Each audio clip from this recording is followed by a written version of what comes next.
Welcome to this week's episode of the Whitetail Watch presented by Hoyt's Bowhunting Whitetails. Today is Wednesday, October 25th, and seeing me standing out here in a t-shirt can't be a good sign. If you're a whitetail hunter, we all know how important it is to have cooler temperatures. The deer are wearing their winter coats, and for them, moving around when it's warm is really exhausting. They overheat really easily, and they just don't do much natural movement when it's this warm. But we do have a lot of relief in sight. Starting in just a few days from now, everything's going to change. But first, let's look back at what we've been seeing, and then we'll move forward after that. I've had my trail cameras out. Now they're on scrapes and funnels, like open gates. I've got, I think, 9 cameras still out, and I checked them recently, and it was interesting that the bucks that we're hunting here are covering way more ground than they have at any point up until this time. They're on multiple cameras. It can be as much as a half a mile apart in some cases, and it's all at night. Unfortunately, there was no daylight activity at all in the past week or so on my cameras. We haven't even been hunting these conditions with the warm and humid, weather conditions, and just this time before things really start to ramp up. We've taken the opportunity to get some projects done, to clear the schedule, maybe get a few tree stands up. I've been working on ground blinds and getting a few into locations that Jordan and I can hunt.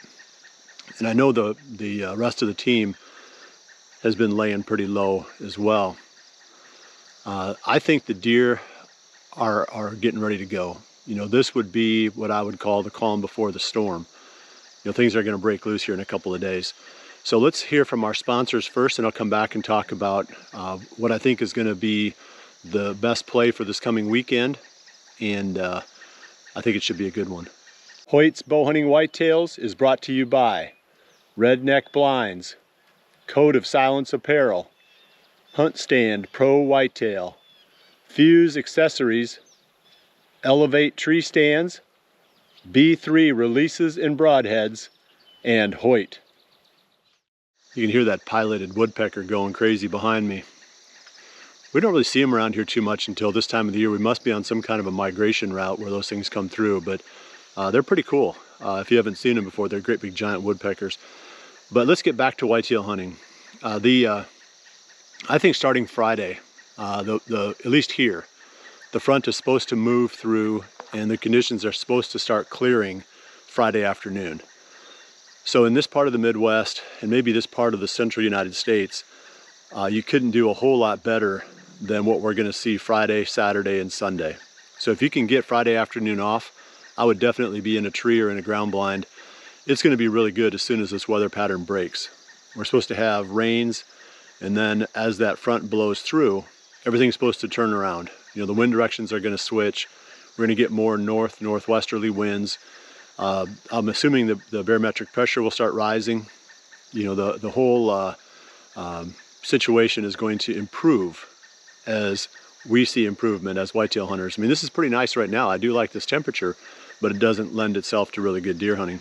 I remember the late Charlie Alsheimer did a very extensive trail camera study one time, and he determined that natural movement took place up to about 50 degrees, once you get into this part of the year. And then above 50 degrees, it starts to slow down, progressively as the temperature gets higher.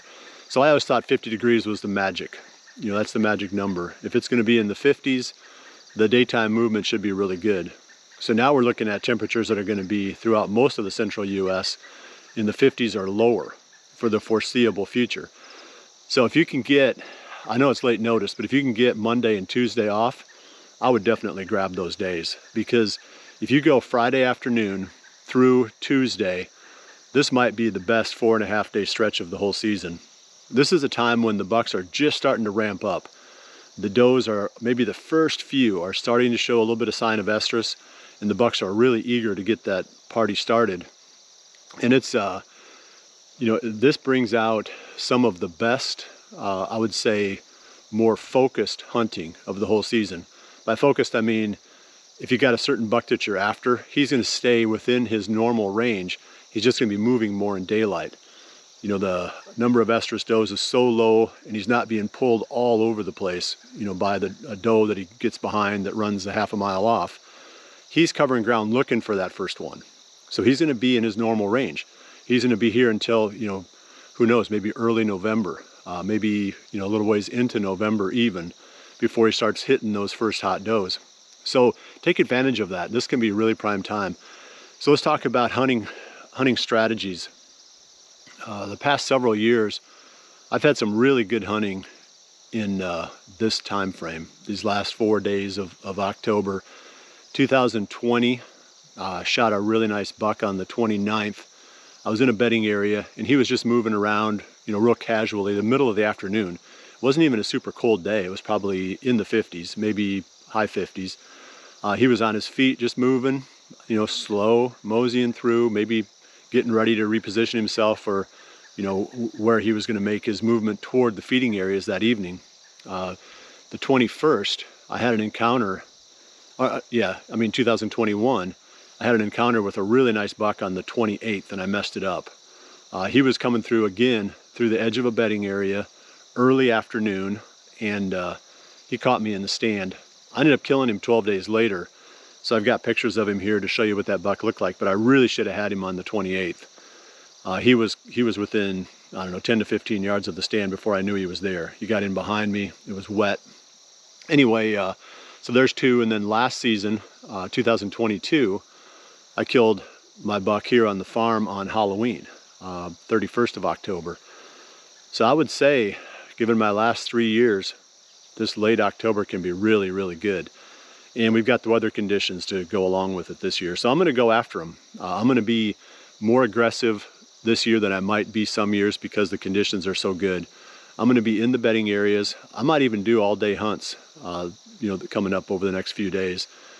The bedding areas can be kind of slow in the evenings because the deer are moving away, but that's really where they're at. You know, if you can get in there in the morning clean, I probably wouldn't leave. I'd probably stay until the deer, you know, vacate, which, you know, you're going to get a little flurry right before all the deer move out toward the food. But an hour before the end of legal shooting time, typically these bedding areas start to go really slow. But up until then, you can have action during that whole period.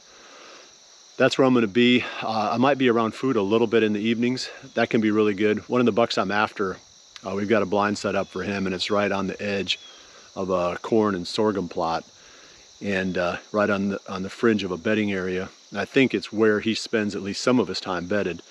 That's going to be a spot that I'm going to hunt some. So anyway, focus on the bedding areas and the funnels between them in the mornings. And it's not a bad all-day spot. I don't think I'd leave and come back, because when you leave during the morning, after the morning sit, you run the risk of bumping a few deer, then you come back again. It doesn't make any sense. So if you're in there, stay there. But if you're not hunting a bedding area in the morning, like let's say you're hunting a travel route between two bedding areas, you can sneak out of there pretty easy without bumping into much, and then you could go hunt food, you know, for an afternoon sit.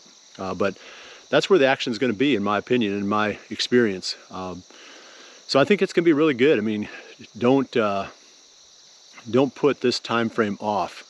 If I had to pick between now and sometime in early November, I think I'd pick now, because you know what the weather is. It's going to be cool, and the conditions are going to be good. And you don't know what's going to come, you know, beyond the extended forecast. It might be warm again, and you're going to say, man, why didn't I just hunt that last part of October? So good luck. I think it's going to be a lot of fun for our team. I think there's going to be some nice deer that we take during this time frame, and I'm looking forward to it, and hopefully you are too. Well, I appreciate you joining me. We'll see you right back here in another week for the next episode of the Whitetail Watch, brought to you by Hoyt's Bowhunting Whitetails. And remember to always dream big.